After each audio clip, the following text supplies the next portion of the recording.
প্রিয় দর্শক মণ্ডলী, যেখান থেকে আমার ভিডিওটা দেখছেন সবাইকে শুভেচ্ছা অভিনন্দন। আসসালামু আলাইকুম। ওয়ালাইকুম আসসালাম ভাই। আপনার নাম?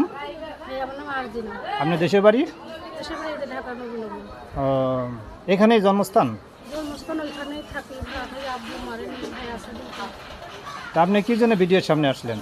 আসছি ভালো একটা মনের মানুষ পাওয়ার জন্য, একটা স্বামী পাওয়ার জন্য আসলাম।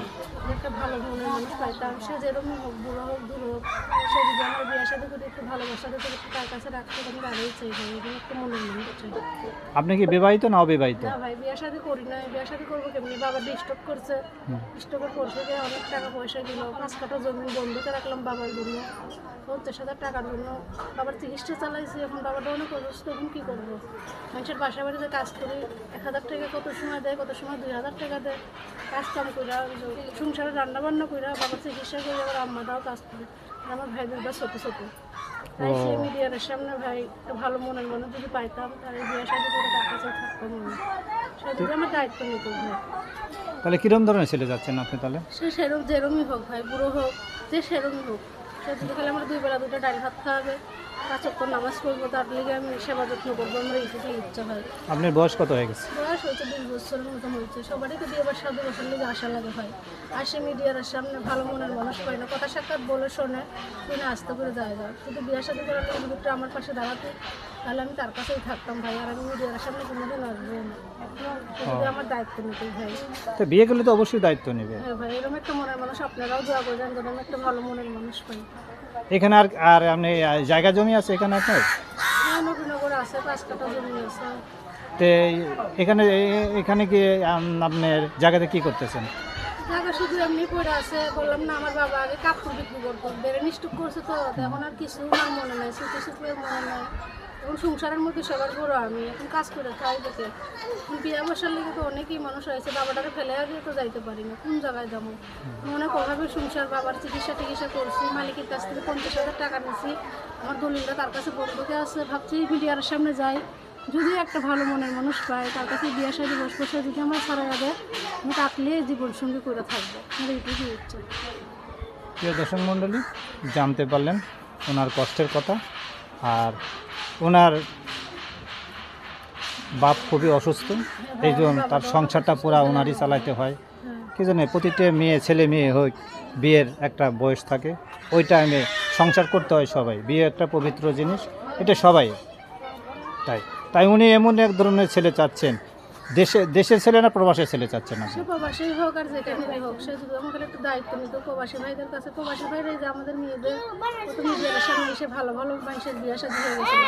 আর আছে কিছু মহিলা মানুষের সাথে বেইমানি করে বলে, আর কিছু কিছু মানুষের ভালোবাসতে চায় না, কোনো ধরতে পারে না। কিন্তু সব মানুষ তো এক হয় না ভাই, আমি শুধু তারা ভালোবাসতে চাই, তারা নিয়ে সংসার করতে চাই, আমার এইটুকুই ইচ্ছা হয়। ইউটিউবের সামনে হ্যাঁ আসি, মিথ্যে কথা বলবো কেন, আসছি 3-4 বার আসছি। 3-4 বার, এতে করে আপনি মনের মানুষ পান নাই? মনের মানুষ পাইছে কি বললাম, কথা দিয়েছে, কথা দেওয়া হয়ে যায়, কথা শুনে আবার রাস্তা করে চলে যায়। আপনাকে বললাম না ভাই, যদি মনের মানুষ পাতাম আর আমার দায়িত্ব নিত, তাহলে বারবার করে মিডিয়ার সামনে আসতে ভালো লাগে। মনের মানুষ পাই নাই ভাই। মনের মানুষ যদি ভালো একটা স্বামী পাতাম, আমার স্বামীকে আবার মিডিয়ার সামনে আমার পাঠাবে, যে সেমনই হোক, ডাল ভাত খাওয়া আলু ভর্তা হোক, আমি তার কাছে থাকবো। আমি আর কোনোদিন মিডিয়ার সামনে আসতে চাই না, আমার এইটুকু ইচ্ছা। শ্বশুর শাশুড়ি সেবা যত্ন করতে পারবেন তো? হ্যাঁ, আল্লাহর রহমতে শ্বশুর মা আর বাপ মা তো ওরাও তো একটু স্বামীর সেবা যত্ন, শ্বশুর শাশুড়ির সেবা যত্ন করতেই হবে ভাই। সাপোজ ধরেন আপনার বিয়ে হয়ে গেল, আপনি এখান থেকে নিয়ে চলে গেল স্বামী, তাহলে আপনি যাবেন? যাবো না কেন, অবশ্যই যাবো। সে যদি আমার দেখে নিয়ে যাবে, আমি তার কাছে চলে যাবো। এখন সোশ্যাল মিডিয়ার যুগ, বুঝলেন তো? এখন তার আপনি অনেক সময় ধরেন আপনার মোবাইলে বিয়ে হচ্ছে, আপনি কি এতে রাজি? হ্যাঁ, তাতেও আমি যাবো। সে যেভাবে আমার শুধু বিয়ে করে নিয়ে যাবে, আমি তার কাছে যাবো। কিন্তু সবারই তো মা বোন আছে। আমি একটাই অনুরোধ, মিডিয়ার সামনে অনেক কষ্টই করে আছে, আমি কোনোদিন মিডিয়ার সামনে আসি নাই। দুসালের বাবাটা অসুস্থ বলে আমি মিডিয়ার সামনে আসি, কারণ আমার বাবাটার চিকিৎসা চলে। আমার বাবাটা মেডিকেল আছে, অনেক টাকা পয়সা পাঠাচ্ছে। যদি বিশ্বাস না হয়, আমি মোবাইলেও দেখাবো আপনাদের। অনেক টাকা পয়সা বাবার জন্য চিকিৎসা করে পাচ্ছি। এবং 5 কাঠা জমি কিনতে গেলে বাংলাদেশে অনেক টাকা। সেই জন্য আমি বন্ধকে রাখছি শুধু 50,000 টাকার জন্য। এখন মহিলা আমরা লেখাপড়াও জানি না ভাই। লেখাপড়া যদি জানতাম, বড় ধরনের চাকরি করতাম। লেখাপড়া জানি না, এই জামানায় মাসে গার্মেন্টসে চাকরি করতে গেলে 2,000, 3,000, 5,000 টাকা মাস। সেই টাকা দিয়ে কী করবো ভাই? খাবো না সংসারে কী করবো? তার থেকে মিডিয়ার সামনে আসছি। তাহলে আপনার সাথে যোগাযোগ করবো কীভাবে?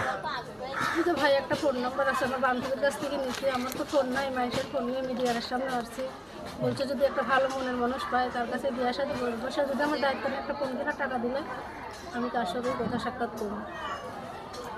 মোবাইল নাম্বার কি মুখস্থ আছে? না ভাই, লেখাপড়া করি নাই, নাম্বার মুখস্থ নেই ওখানে। তাহলে নাম্বারটা আমরা বলে দিচ্ছি। আচ্ছা প্রিয় দর্শক মণ্ডলী, ওনার মোবাইল নাম্বার হচ্ছে 01842673759। ওনার সাথে যোগাযোগ করবেন 01842673759। এই নাম্বার। আর কিছু বলবেন? না ভাইয়া, দর্শক ভাইদের কাছে একটাই অনুরোধ, আপনারা একটু আমার জন্য দোয়া করেন যেন একটা ভালো মনের মতন স্বামী পাই ভাই, এটুকুই চাই।